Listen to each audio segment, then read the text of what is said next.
The man who's had more success blocking President Trump in court than any other person in this country, Washington State Attorney General Bob Ferguson, came out with an aggressive move. Now, he won the blockage of the original travel ban. Today, he didn't just file a new lawsuit.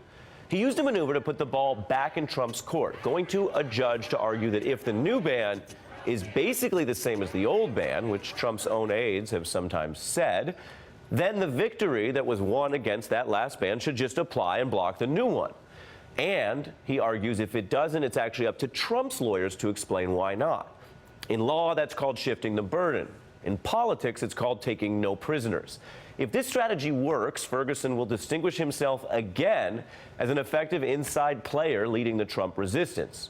If it fails, critics may say he really overplayed his hand. Who's right?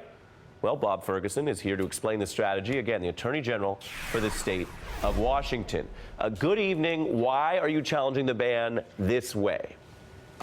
Well, it's unconstitutional, and it's pretty straightforward. While there have been some changes with the revised order that narrows the scope, Ari, of the executive order, the bottom line is that two key provisions that we challenged originally, the ban on the now six nations and the refugee ban, those are virtually unchanged. The language is virtually identical. So our view is really, as you mentioned at the outset, that we have a temporary restraining order already in place. The language hasn't changed. Therefore, quite simply, it still applies. But what if the judge says to you, okay, maybe it does, but this is a big deal. We would have to have another normal hearing like the last one. You don't get a shortcut. Yeah, we would welcome a hearing. If Judge Robart decides he wants to have an oral argument about this issue, we, of course, welcome that, because each time we've had an oral argument against the Department of Justice and the Trump administration, frankly, we've won. So we welcome the chance to have a conversation with Judge Robart about this temporary restraining order. But the bottom line is you don't get to evade a temporary restraining order just by making a few changes to the executive order. If it's fundamentally essentially a Muslim ban, it is what it is, and the court should uphold and maintain that temporary restraining order. Well, that's important. Are you saying this is kind of a trick the Trump administration pulled to try to just protect the same policy? Well, what I'm saying is it can't be a game of whack-a-mole for a court. In other words, when a temporary restraining order is put in place, and as you know, Ari, it's a tough burden to get that temporary restraining order put in place. Once you have it, the target, the defendant, cannot simply evade the effect of that restraining order by issuing a new order that maybe makes changes to A and B, but still leaves problems C and D in effect. If you do that, the temporary restraining order, the injunction, should remain in place. So yes, we acknowledge there have been some changes, some important ones, but at the end of the day, two key provisions, if you just compare the language, they are virtually identical.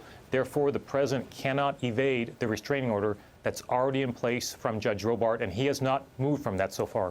You call it a Muslim ban. That gets to the heart of it, and that goes, of course, to intent, because as you know, and as I think most viewers have heard by now, this order doesn't use the word Muslim, right? So you're making a larger argument about what's really going on, what's behind maybe just the PC language. I want to play Judge Robart in the original hearing, which, as you mentioned, you did win, but he was skeptical of the idea that you could just take any old campaign rhetoric and use that as sort of the intent standard. Take a listen. It seems to me that it's a bit of a reach to say the president's clearly anti-Muslim or anti-Islam based on what he said in New Hampshire in June.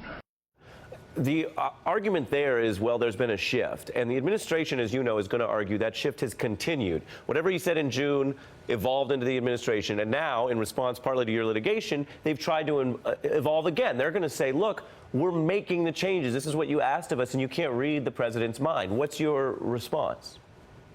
Well, first, Judge Robart asked tough questions of both parties to the trial court, and that's a judge's job, right? So we appreciate those questions. But the bottom line is the intent is the intent. It did not change by removing Iraq and tweaking a few words, right? The intent is the intent, and Judge Robart and the Ninth Circuit actually agreed that we were more likely than not to succeed on the merits of our actual claim, and that's why they granted the rather extreme recourse of a temporary restraining order.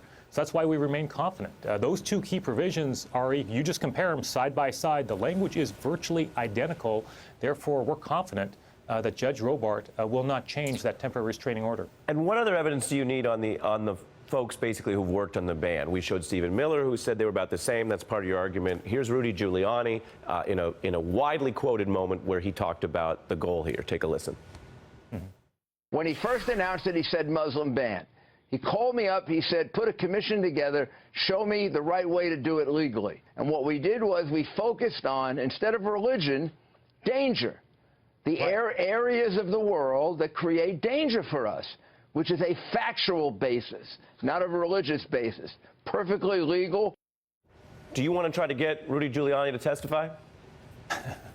I think there's a debate amongst my team on who gets the opportunity to do that. So yes, our intention is to obtain documents, emails, and take depositions of administration officials. And to your point, the individual from the administration you mentioned, Mr. Miller, he has said publicly in the last couple of weeks that really the policy of this ban is not going to change. That, again, will be something we use in court to go back to Judge Robart to show, look, Your Honor, the administration really has not changed the underlying policy here, and you've issued a restraining order, an injunction on that policy. Nothing has changed. The burden is on the federal government to demonstrate why he should lift that injunction. Yeah, it's very interesting. Look, you've got a record here of 1-0, which is better than a lot of other folks in this field, but you've taken a really big swing with this strategy, so we're going to keep an eye on it. I know it's a very busy day. Washington State Attorney General Bob Ferguson, I appreciate you making time.